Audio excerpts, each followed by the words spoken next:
Hindi sumunod si Jonas sa Panginoon. Nagsalita ang Panginoon kay Jonas na anak ni Amitay.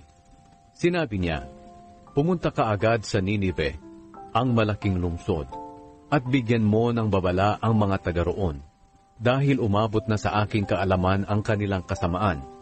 Pero tumakas agad sa Panginoon si Jonas at nagpa siyang pumunta sa Tarshish. Pumunta siya sa Joppa at nakakita siya roon ng barkong paalis, papuntang Tarshish. Kaya nagbayad siya ng pamasahe at sumakay sa barko kasama ng mga tripulante at ng iba pang mga pasahero upang tumakas sa Panginoon.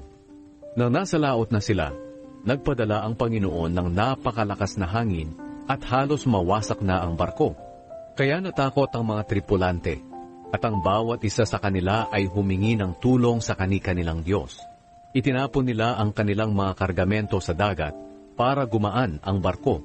Si Jonas naman ay nakababa na noon sa ilalim na bahagi ng barko. Humiga siya at nakatulog ng mahimbing. Pinuntahan siya ng kapitan ng barko at sinabi sa kanya, "Nagagawa mo pang matulog sa ganitong kalagayan? Bumangon ka at humingi ng tulong sa iyong Diyos. Baka sakaling maawa siya sa atin at iligtas niya tayo sa kamatayan." Nag-usap-usap ang mga tripulante. "Magpalabunutan na lang tayo upang malaman natin kung sino ang dahilan ng pagdating ng sakunang ito sa atin." At nang magpalabunutan na sila, nabunot ang pangalan ni Jonas. Kaya kinausap nila siya, "Gusto naming malaman kung sino ang dahilan ng pagdating ng sakunang ito. Sabihin mo kung ano ang iyong hanap buhay at kung saan ka nanggaling. Sabihin mo rin sa amin kung taga saan ka at anong lahi mo." Sumagot si Jonas, "Ako ay Hebreyo at sumasamba sa Panginoon, ang Diyos sa langit na lumikha ng dagat at ng lupa." Kaya lubhang natakot ang mga tripulante dahil sinabi na sa kanila ni Jonas na tumatakas siya sa Panginoon. Sinabi nila sa kanya, "Ano itong ginawa mo?" At nang lalo pang lumakas ang hangin, sinabi ng mga tripulante kay Jonas, "Ano ang gagawin namin sa iyo para kumalma ang dagat at nang makaligtas kami sa kapahamakan?"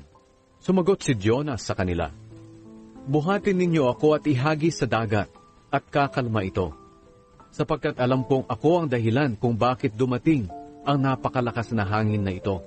Hindi nila sinunod si Jonas. Sa halip, sinikap ng mga tripulante na sumagwan papunta sa dalampasigan. Pero nahirapan sila dahil lalo pang lumakas ang hangin. Kaya tumawag sila sa Panginoon. Sinabi nila, "O Panginoon, nakikiusap po kami sa inyo. Huwag niyo kaming hayaang mamatay dahil sa gagawin namin kay Jonas. Huwag po ninyo kaming singilin sa aming pagpatay sa kanya, na hindi pa naman namin natitiyak kung siya nga ay nagkasala. Pero alam po namin na ang mga nangyayaring ito ay ayon sa inyong kalooban." Kaya binuhat nila si Jonas at inihagi sa nagngangalit na dagat at kumalma nga ito. Dahil sa pangyayaring ito, nagkaroon ng malaking paggalang ang mga tao sa Panginoon. Kaya naghandog sila at nangakong ipagpapatuloy ang paglilingkod at paghahandog sa Kanya.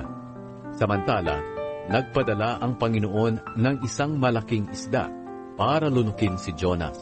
3 araw at 3 gabi siya sa tiyan ng isda.